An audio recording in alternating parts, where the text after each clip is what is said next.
Gamers, welcome back. This week we'll be looking at The Sims 4, which is recently released by EA. Most of you should know about this game by now. The Sims is a franchise which is about the creation and controlling of virtual little people called The Sims, playing out their daily lives, socializing with the people around them, and creating their homes while interacting with the things around them. The game is well known for being pretty bare at start and just a base game until expansions and DLC are added with additional content before there's much to it. The Sims 4 itself does introduce many new elements to the table, along with a more in-depth system to the game, along with exclusions and sacrificing of certain things from the previous game, which can upset many Sim players out there, new players alike also. We'll talk about that in the review and then we'll go into it. The first thing you're going to see when you turn on the game is that you'll notice there's a nice introduction to Sims with the video of what the Sims can do in the game, their emotions, and some of the hobbies you can get into. Thus far, you'll see at the bottom there's a button that says you are connected to Origin. This is where all the file sharing and stuff happens. If you're connected online, you can either play this game online or offline if you want, as long as you connect to Origin once and just go into offline mode. So it does not force you to be on Origin in order to play this game. It doesn't force you to stay online forever like SimCity did. By the way, they took that out of SimCity. Just letting some of you guys know if you still haven't played that game yet.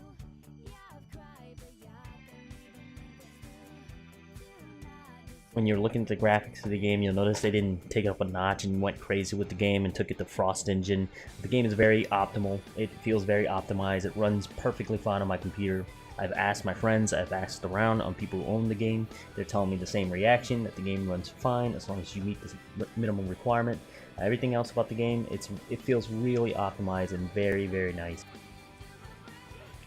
So the game's graphic has pretty much changed from being, what it was before, which looked a bit blocky, to something more streamlined and also more robust. The graphic itself, the sliders are gone, there's no more of that, but what you see is pretty interesting because instead of feels more realistic in a way. So the style of art, pretty nice to some people. It's mostly a preference thing. I mean, some people like it, some will not.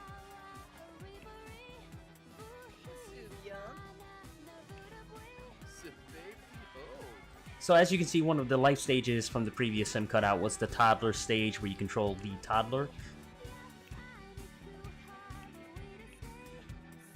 Now this one has 5 stages you can go through, which is the kid stage, you have the teen stage, the young adult, and then you have the senior stage, or the elder stage, and that's the 5 stages in the game.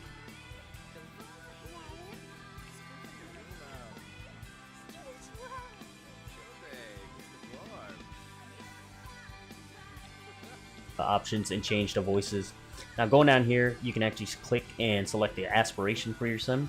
I'm going to go over real quick on what kind of aspiration and show you some of them. You can see that each one has a different aspiration or contain multiple aspiration. I can see this one being, upgraded as more expansion comes out for the game, but there is a good amount of aspiration you can pick from.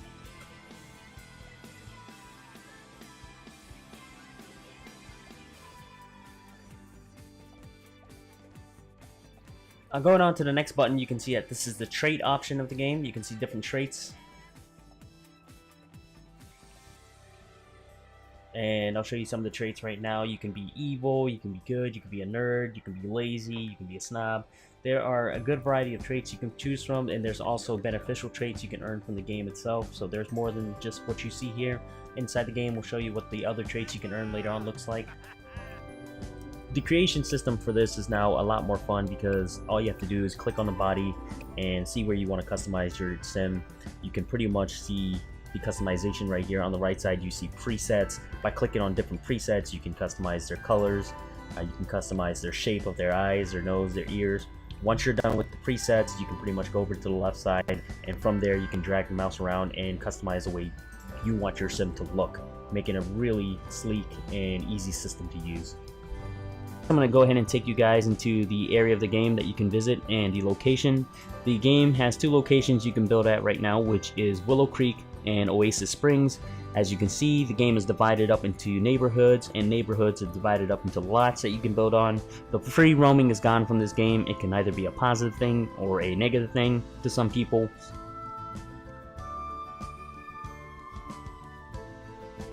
So what you have to do is now load into a neighborhood. and you can visit all the surrounding houses that are located in that neighborhood. It's a good thing because it brings in optimization. It's a bad thing because the game doesn't feel as open anymore.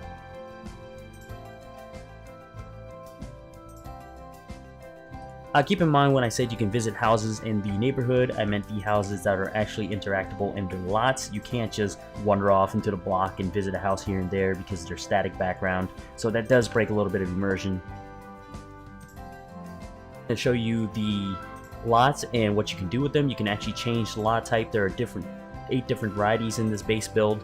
There is the gym, the library, the museum, and residential, generic, you name it. So you can pretty much bulldoze the entire lot and build it from ground up if that's what you like to do, or you can actually import and export different lots that are online right now from other players. I'll show you the buildings in the game. Those are the residency that lives in those lots. You either have a choice, you can have other Sims move in with them as roommates, or you can even evict them if you wanted to, or you can just destroy their home and build it from ground up again. The different Sims that are living in the neighborhood are preloaded. That brings in the online play of the game. You can actually preload lots, you can preload the Sims, and you can preload families, you can preload buildings that are made from other players, which is really interesting. The share feature is very nice in this game, which I'll get into right now. I'm going to go into my lot, which is completely created by me, and the person living in it is actually the second generation of my family. It is my son. The buildings you see here is actually created completely by me from ground up. You can actually download this right now on the network if you want to check it out. It's called the Unorthodox Bento. Evolving, I'm always changing it, making it the way I want, so I'm working on it as we speak. I put quite a bit of time on it. The pool in the background is not a pool. They've excluded that from the game, one of the many things missing from the game. The thing in the back is actually a fountain. I put quite a bit of work in it. As you can see here, I'm going over some of the controls. It's very nice and sleek interface for you to browse around in. You go ahead and log online and show you some of the downloadable content you can download. See, people are really creative right now. They created a lot of content and are sharing a lot of content. Anyone can share any of the households, the lots, and also the rooms in the game. You can actually split up each individual room in the game and share it as content. It's a really nice feature to have for online play.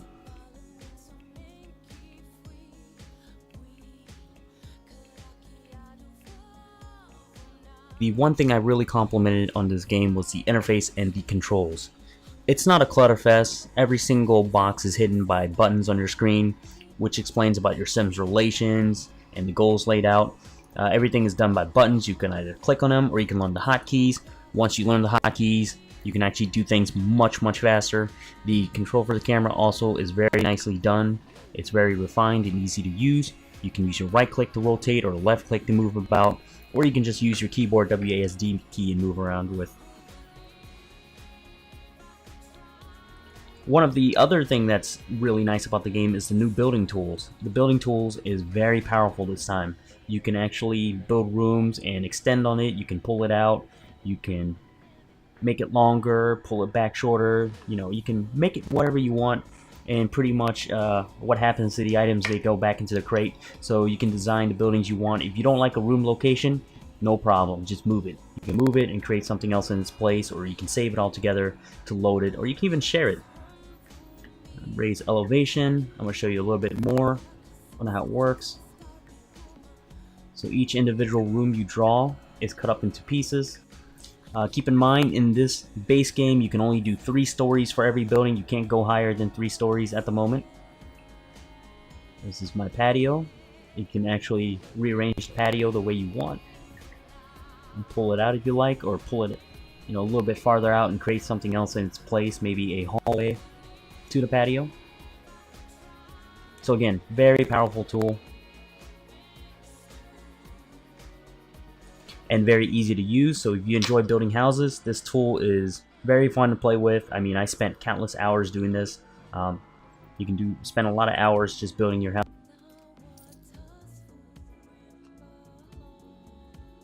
On the bottom left, you'll see the icon of a house. That icon is actually where you choose the items and furnishing of your house, and the buildings, the walls, all that is right there. You can actually choose which category you want them in. Real easily. You can filter it out. You can actually choose a different layout of how you want items to be seen.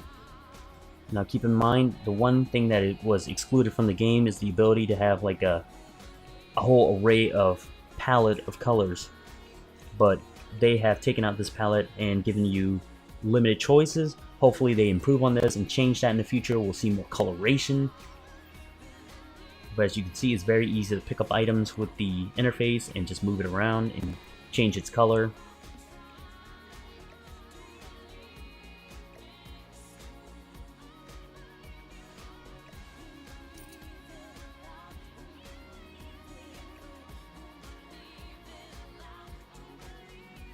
On colors, there's a good amount of tiles on there, stock tiles that you can spray on the land to give it that little bit of personal look. The problem with that is that you can't really elevate the land. Hopefully we'll see them improve on this aspect of the game, maybe in possible future DLC. The game itself feels very flat on the land because of this.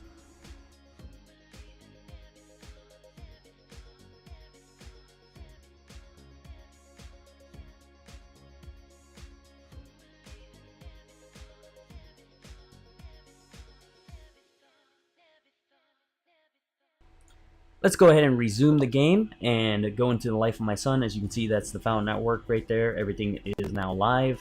I'm going to go into his life and see what he's up to. I am going to show you how the new emotion works in the game and the multitasking. As you can see, he's busy on the computer playing around. Let me get him off. Keep in mind, this character was not created by the tools in the game at all. It was genetically made. I created another character before. He grew up and now he's a adult and he's working on a computer. The new feature in the game is that your sim can get fat if you just sit in one place, eat a lot, and not exercise. So I'm going to go ahead and move him out to the workout area and have him work out a bit. One of the other new features in the game is the multitasking feature. It makes the game feel very realistic in the sense you can do many things at once now instead of just doing one thing at a time. Instead of just eating and then going to the radio or working out and then listening to the radio, you can actually listen to the radio at the same time while working out. And if your sim benefits from that, he'll feel an emotion on the bottom left. Let me go ahead and turn on the radio and show you guys a sample of this. So you can be doing your homework while talking to someone, eating, talking to someone.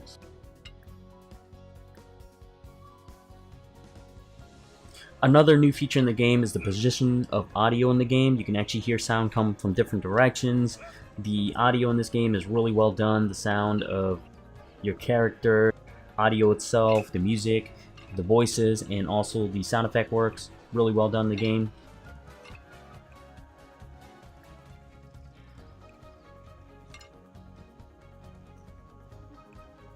And as you can see, the other thing that made its return is the ability to import your own music into the game. Some of these songs I put in there is my own. On the bottom right is the Sim's need. It's color coded now. It's green, yellow to red. You can either let him solve it himself, or you can solve it for him, or you can even click on that auto resolve button, which is the button right next to the bar itself, and it'll automatically resolve it for you, making it really easy to solve these problems.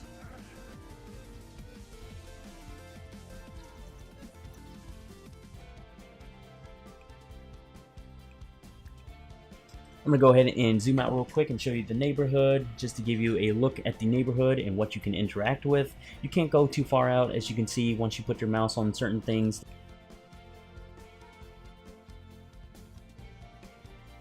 And you can pretty much interact with the people walking around the neighborhood. But back to the sim. The Sims 4 introduces a new type of emotion system to the game, called moodlets on the bottom left. The moodlet system is kind of like buffs depending on your actions that you use to accommodate your needs, the clothes you wear, the environment you're in, the objects around you can affect your moodlets. Once these moodlets add up, it also adds up to your emotion, and using that you can actually perform certain tasks much better. For example, going to work, or as this particular sim is doing, he's a painter. He needs inspiration, so we changed happiness to inspiration. Now he can paint a much better picture on the canvas. But anyways, that's how the emotions in the game are played out. It's a very nice new system.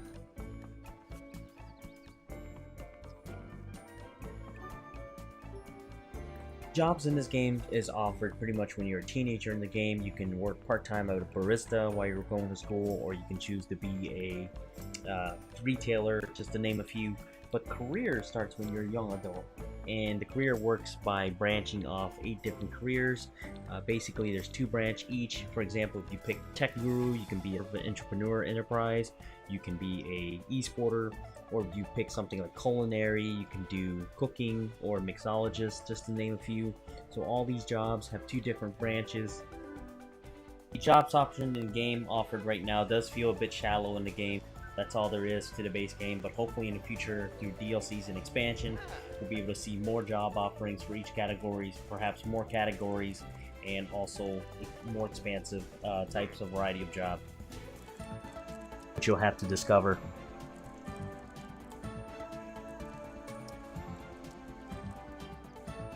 Jobs, when you go to them, you're left at home, you can't control your sim, you can only fast forward your times. There are a limited amount of decisions you can make for your sims during that time. For example, you can socialize at work, you can leave work early, or you can work hard, or some of the few. You can also do the same with school. Once you're a teenager, you can leave school early, or you can socialize.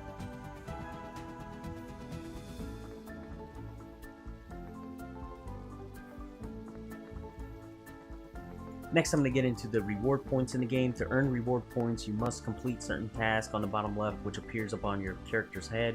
Once you complete the task, you earn a few points, but the major points are underneath your aspirations.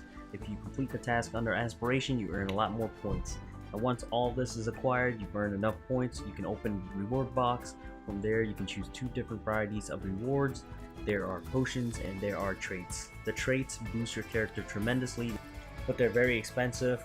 The potions, however, are much cheaper when you need to change your emotions. Once you acquire them, you drink it. There are 3 potions that are different from the emotion potions. You got the lean potion, the fat potion, the youth potion. Those 3 are very valuable because they affect your sim in many different ways, especially the youth potion reverting time for you. The final thing about the game I can show you is the social events and the social aspect of the game. The events in this game you can throw is limited at the moment. You'll see that there are 6 social events you can throw. Each of them is better than the previous sim title. Wedding, in my personal opinion, being the best. You can host it and then invite certain sims to your parties. You can hire the required sim for certain tasks that are left. On the top left, there'll be an icon to show you the amount of time that your party will go on for, and this time will also be the time that limits you to the task you can complete. If you complete the given task on the top left, you'll gain reputation for your party, and you'll also earn the special reward item for your home. Another way I forgot to mention that you can earn items in the game is through advancing your job. If you advance in your job, there are special items that you can unlock.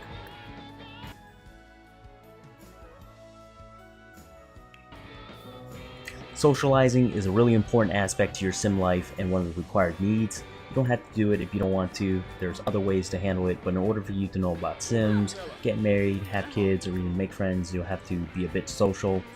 The bubbles this time, the list this time that you can choose from is really extensive. Even talking to the family is important. You'll see different things you can do. You'll see that the social aspect of the game is pretty deep depending on the mood surrounding you and the other sims. You can go from friendly to being a jokester, maybe gossip a little, or maybe share some evil plans, or be rude to one another. Whatever it is, there are many interactions you can make to better yourself with another sim.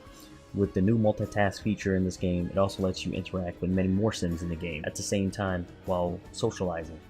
This pretty much concludes the base game at the time being. All these new features to the game were added while sacrificing many other things at the moment, such as free roam, toddlers, pools, land elevations, which were mentioned before in the video I did, but also the ability to wash dishes. You can't call 911.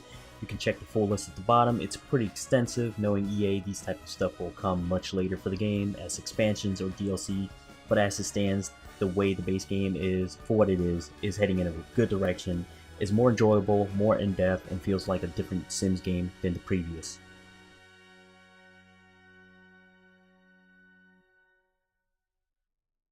Finally, it comes down to the most important question of personal opinion about this, which many of you guys have been asking. If you want to know it, I'll share it with you. It's always split for any video games I play, even for a game as controversial as this. One side of me is the negative side for this game. It will say that this really sucks for missing a lot of features and content, which could have made it to the base game and could have made this game greater than what it is, or that EA is probably evil and greedy and wants to sell out on expansions and DLCs and milk as much money as possible.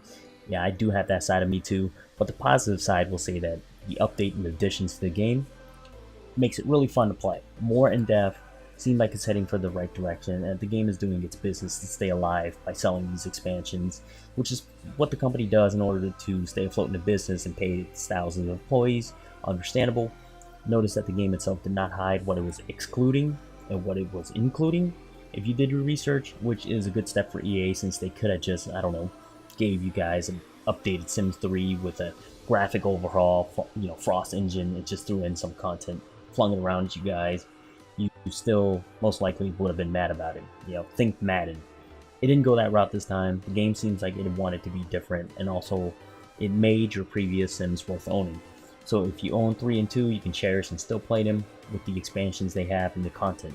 You don't have to buy 4 at all until it gets better. I made my decision about the game, played it, had fun with the new system, did a review for it. Now I'm waiting for expansions to see what it'll offer. What I'm trying to say is, play the game, try the demo, see it for yourself, watch some streams, ask people questions, make your own voice be heard, your own decision after experiencing it. Or if you're the type of person that is looking for more content, wait for it to release that, wait for it to drop in price and offer more expansions before you buy it and play it. As before, to me, making your own decision is always the message here and the most important. Again, thanks for watching the Sims 4 review, guys. Game on.